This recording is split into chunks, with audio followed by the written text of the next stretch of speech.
tanah ini milik Musalim Kancil, ada enggak? Enggak Ada enggak? Jangan di stop saya bicara. Saya pengawas dari sini. Pak Bupati jangan stop kayak gitulah.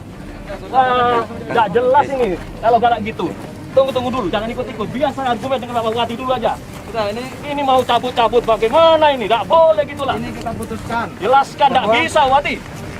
Bapak juga enggak punya hak di situ, Pak. Oh, ini sudah ada suratnya ya? Ada HGU-nya ini? Ini HGU-nya, Pak. Bukan enggak bisa ada HGU-nya, jangan ada HGU-nya. Gini, Ada sertifikat HGU-nya. Ini HGU, ini. Wah, Oke, ya masa saya bawa ke sini? Ada apa? Cara menyelesaikan permasalahan ini ya. Cara menyelesaikan permasalahan ini bukan di sini, bukan di lapangan. Bukan mau cari panggung, cari pencitraan ya. Oke. Saya ingin tahu ada serangan balik tidak dari mereka-mereka yang selama ini diuntungkan dan kemudian sekarang berusaha Anda ubah begitu ya dengan berbagai sidak yang Anda lakukan? Ancaman pasti ada. Dan saya merasakan bahwa ini tantangan saya untuk menyelesaikan seluruh persoalan yang memang harus benar dilakukan oleh siapapun. Saya merasakan awal-awal begitu tantangannya berat, ancamannya juga. Ancamannya dalam bentuk apa, Pak Bupati? Diancam saya dibunuh. Diancam dibunuh? Ya. Langsung verbal di ancaman itu muncul atau lewat? Melalui WA, WhatsApp yang pasti dengan nomor yang tidak bisa kita identifikasi. Tidak hanya itu, saya yang agak punya pikiran kekhawatiran mengancam keluarga anak-anak. Anak-anak diancam? Ya, mereka sampai menfoto sekolahnya anak saya. Dan saya punya anak pertama yang sekolahnya di Surabaya, sementara saya di Lumajang. Itu yang waktu itu saya agak ada rasa antara satu sisi saya harus terus melakukan langkah penguatan terhadap pelayanan yang baik yang harus saya lakukan, tapi di sisi yang lain tantangannya juga. Saya dilaporkan ke polisi di Polda Jawa Timur.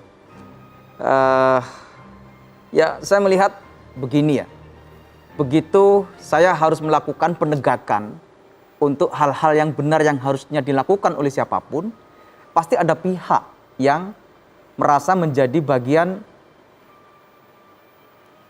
orang yang mungkin aksesnya terputus, income ekonominya juga bisa jadi terputus. Nah, orang-orang yang begini-begini ini ya pasti punya rasa kebencian terhadap saya. Bagaimana Anda dan teman-teman ICW melihat berbagai metode, contohlah sidak begitu yang dilakukan kepala daerah langsung di lapangan? Apakah ini efektif, minimal efek kejut gitu ya, tetapi dalam jangka panjang ini akan berdampak atau tidak? Terkait dengan sidak, publikasi ke media sosial itu menjadi sesuatu yang penting karena memberikan sinyal kepada orang-orang di sekitar situ bahwa kalau Anda melakukan praktik pungli, maka akan ada penindakan. Tapi itu tidak cukup, Mbak Nana, tentu harus ada supervisi terhadap apa yang disidak saat itu. Kalau misalnya ada oknum pemerintahan yang bermain, apa penindakannya? Apakah ranah administrasi? Terkadang ranah administrasi ini misalnya Mbak Nana, ada kepala dinas di kota A yang bermain di sidak, hanya dipindahkan dengan posisi yang sama, dinasnya saja yang berbeda. Harusnya kan ada dinonjobkan dan lain sebagainya. Kalau ada penindakan hukum, harus ditelusuri lagi, apakah hanya dia saja yang bermain? Kita menghargai setiap usaha yang dilakukan oleh pemerintah daerah atau pimpinan tertinggi ya, yang kita melihat misalnya itu hanya ada reaksi saat, contohnya kasus presiden yang dilakukan di Tanjung Priok, kemudian apa yang dilakukan oleh Pak Bupati di Lumajang, di Kediri. Saya kira saya setuju dengan Pak Kurnia tadi bahwa supervisi itu sangat penting untuk apa? Untuk memantau sejauh apa proses yang sudah kita lakukan. Ketika ada tindakan korektif yang dilakukan oleh pimpinan daerah atau presiden, itu kemudian ditindaklanjuti dengan langkah-langkah yang konkret, baik itu contoh apa tindakan konkret yang dilakukan oleh presiden, oleh Kapolri ketika ditelepon oleh seorang presiden kasus pungli di Tanjung Priok misalnya, itu tidak transparan ya pihak Kapolri melakukan apa. Mestinya kalau presiden sudah transparan, maka seharusnya aparat yang ada di bawahnya juga melakukan tindakan yang transparan.